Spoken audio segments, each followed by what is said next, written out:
ಅವರಿಗೆ ಎಲ್ಲ ಹೋಗಿರ್ಬೋದು. ದೇವಸ್ಥಾನ ತಲುಪೋಕೆ ಮುಂಚೆ ಅವರಿಬ್ಬರನ್ನ ತಡಿಲೇಬೇಕು. ಎಂತ ತಡಿಲೇಬೇಕು.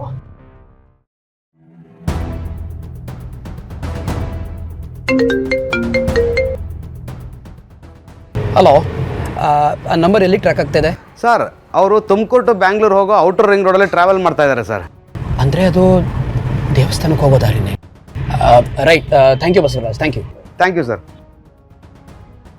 ಸರಿ, ಕಾಲ್ RD.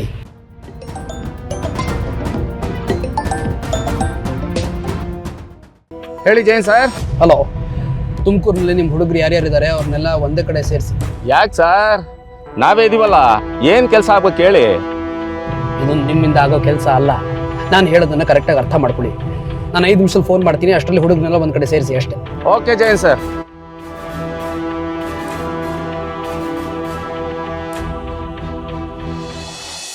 ಬ್ರೋ, ತಾತನ್ನ ಬುಟ್ಟಿಗೆ ಹಾಕೋಬೇಕು ಅಂತಿದ್ಯಲ್ಲ, ಏನು ಐಡಿಯಾ ಮಾಡಿದ್ಯಾ? ಅದು ಏನಂದ್ರೆ, ತಾತನಿಗೆ ಏನು ಕಂಡ್ರೆ ಇಷ್ಟ, ಅವ್ರಿಗೆ ಯಾರನ್ನ ಕಂಡ್ರೆ ಇಷ್ಟ ಅನ್ನೋದನ್ನ ನಾವು ತಿಳ್ಕೊಂಡು ಅವ್ರ ಹತ್ರ ನಾವು ಒಳ್ಳೆಯವರಾಗಿರ್ಬೇಕು. ನಮ್ಗೇನು ಬೇಕೋ ಅದು ಸಿಗುತ್ತೆ. ಈಗ ಈ ವಯಸ್ಸಾದವ್ರಿಗೆ ಏನು ಗೊತ್ತಾ, ಸ್ವಲ್ಪ ಪ್ರೀತಿ ತೋರಿಸ್ಬಿಟ್ರೆ ಸಾಕು, ನಮ್ಮನ್ನೇ ದೇವ್ರು ಅಂದ್ಕೊಂಡು ಕೈ ಮುಗಿಬಿಡ್ತಾರೆ. ಪಾಪ ಅವ್ರಿಗೆ ಏನು ಗೊತ್ತು, ದೇವ್ರ ಮುಕ್ಕೋಳ ಹಾಕೊಂಡು ಡೆಮ ಬಂದಿರೋದು. Joke bro. ಅಲ್ಲ, ಹೀಗೆಲ್ಲ ಮಾಡಿದ್ರೆ ಆಸ್ತಿ ಸಿಗುತ್ತೆ ಅಂತ. ಸಿಗ್ಲೇಬೇಕು ಕಣ.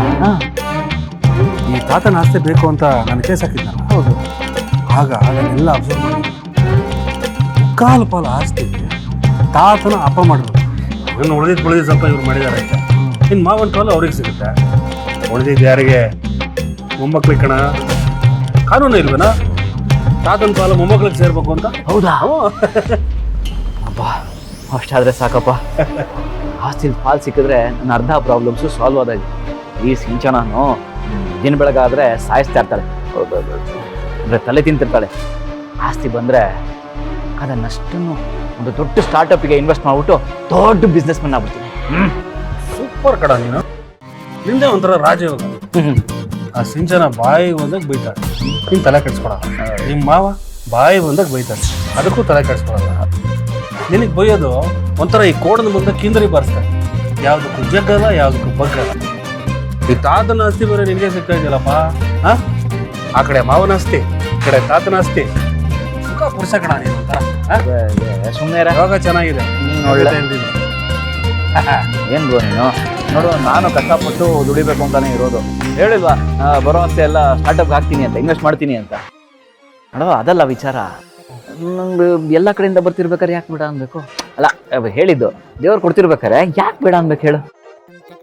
ಕಣ ನೀನು ಬರುತ್ತೆ. ಬಂದಿದ್ದನ್ನ ಹೆಂಗೆ ಉಳಿಸ್ಕೋಬೇಕು ಆ ದಾರಿನ ಹುಡ್ಕೋ. ಬ್ರೋ, ನೀನಂತ ಪ್ರೋ ಇರ್ಬೇಕಾದ್ರೆ ನಾನು ಯಾಕೆ ಯೋಚನೆ ಮಾಡ್ಬೇಕು? ಎಲ್ಲ ನೀನೇ ನೋಡ್ಕೋತಿಯಲ್ಲ. ಕಳ್ಳ, ಈ ಡವ್ಗೆ ಏನು ಕಡಿಮೆ ಇಲ್ಲ. ಯಾರು ನಮ್ಮಣ್ಣ? ಯಾರು? ತಾತ ಇಂಪ್ರೆಸ್ ಮಾಡಕ್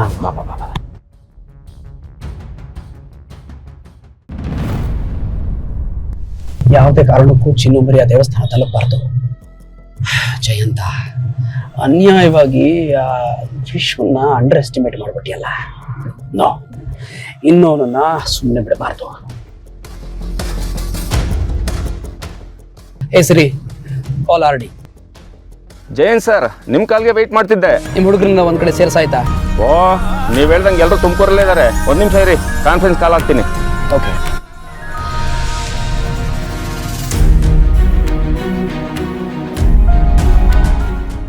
ಹೇಳಿ ಬಾಸ್. ನೋಡ್ರೋ, ಜೈನ್ ಸರ್ ನಿಮ್ಮ ಹತ್ರ ಮಾತಾಡ್ಬೇಕಂತೆ, ಕಾನ್ಫರೆನ್ಸ್ ಕಾಲ್ ಆಗ್ತೀನಿ.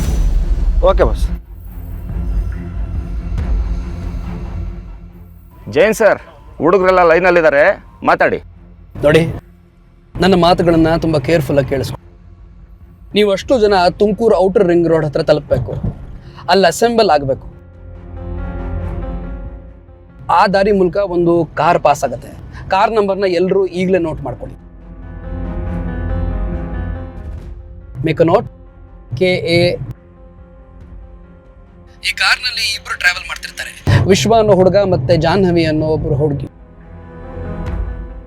ಅವ್ರು ಯಾವುದೇ ಕಾರಣಕ್ಕೂ ನಿಮ್ಮನ್ನ ಪಾಸ್ ಆಗಿ ಮುಂದೆ ಹೋಗಬಾರ್ದು. ಅವರಿಬ್ರು ತುಮಕೂರು ರಿಂಗ್ ರೋಡ್ ಕೊನೆಯಲ್ಲಿರೋ ದೇವಿನಗರ ದೇವಸ್ಥಾನ ತಲುಪೋ ಪ್ರಯತ್ನ ಮಾಡ್ತಾ ಇದ್ದಾರೆ. ಯಾವುದೇ ಕಾರಣಕ್ಕೂ ಅವರಿಬ್ಬರು ಆ ದೇವಸ್ಥಾನ ತಲುಪಬಾರ್ದು. Am I clear? Okay sir. ನೋಡಿ, ನಿಮ್ಮ ಬಾಸ್ RDಗೆ ನಾನು ಏನು ಅಂತ ತುಂಬ ಚೆನ್ನಾಗಿ ಗೊತ್ತು. ಈ ಕೆಲಸನ ನೀವೆಲ್ಲರೂ ಸರಿಯಾಗಿ ಮಾಡಿದ್ರೆ ನಾನು ನಿಮ್ಮನ್ನ ಮುಂದೆ ತುಂಬ ಚೆನ್ನಾಗಿ ನೋಡ್ಕೋತೀನಿ. ಆದರೆ ಕೆಲಸದಲ್ಲಿ ಒಂದು ಚೂರು ಏರ್ಪೇರ್ ಆದರೆ ಏನಾಗುತ್ತೆ ಅಂತ ನಿಮ್ಮ ಬಾಸ್ಗೆ ತುಂಬ ಚೆನ್ನಾಗಿ ಗೊತ್ತು. ಕೇಳ್ಕೊಬಿಡಿ. ಡೋಂಟ್ ವರಿ ಸರ್, ನೀವು ಹೇಳಿರೋ ಕೆಲಸನ ನಾವೆಲ್ಲ ಅಚ್ಚುಕಟ್ಟಾಗಿ ಮಾಡ್ಕೊಡ್ತೀವಿ. ನಮ್ಮ ಮೇಲೆ ನಂಬಿಕೆ ಇರಲಿ. ನಂಬಿಕೆ. RD, I trust you. ಈ ಕೆಲಸನ ಚಾಚು ತಪ್ಪದಂಗೆ ನಿರ್ವಹಿಸೋದು ನಿಮ್ಮ ಜವಾಬ್ದಾರಿ. ಓಕೆ ಜಯನ್ ಸರ್, ಹುಡುಗರು ನೀವು ಹೇಳ್ದಂಗೆ ಕೆಲಸ ಮಾಡ್ತಾರೆ, ನೀವೇನು ತಲೆ ಕೆಡಿಸ್ಕೋಬೇಡಿ.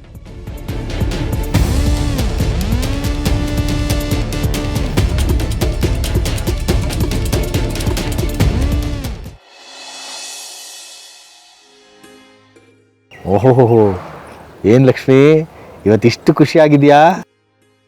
ಖುಷಿ ಆಗದೆ ಇರುತ್ತೇನ್ರಿ. ನಮ್ಮ ಅತ್ತಿಗೆ ಸತ್ತ ಮೇಲೆ ಅವ್ರ ಮನೆ ಋಣಾನೇ ಮುಗಿದೋಯ್ತು ಅಂದ್ಕೊಂಡಿದ್ದೆ. ಅಂಥದ್ರಲ್ಲಿ ಇಂಥ ಒಳ್ಳೆ ದಿವಸ ನಮ್ಮ ಅಪ್ಪ ಬಂದಿದ್ದಾರೆ ಅಂದರೆ ನನಗೆ ಖುಷಿ ಆಗದೆ ಇರುತ್ತಾ?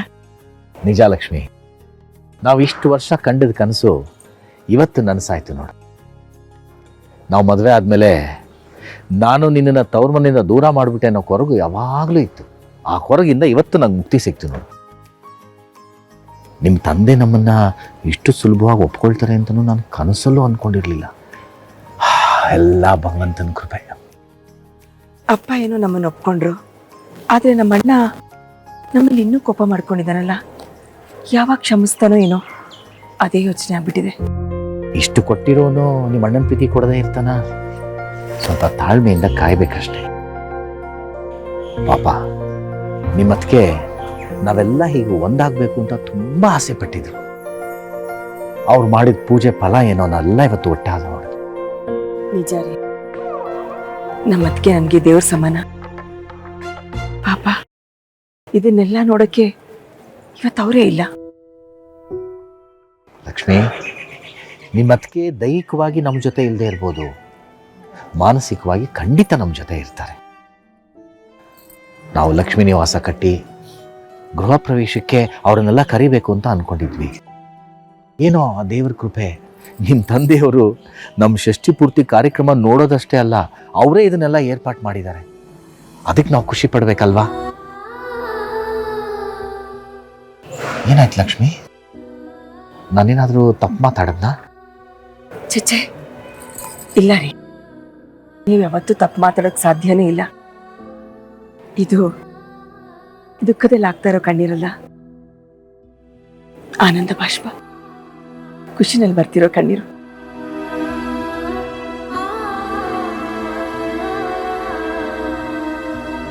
ಲಕ್ಷ್ಮೀ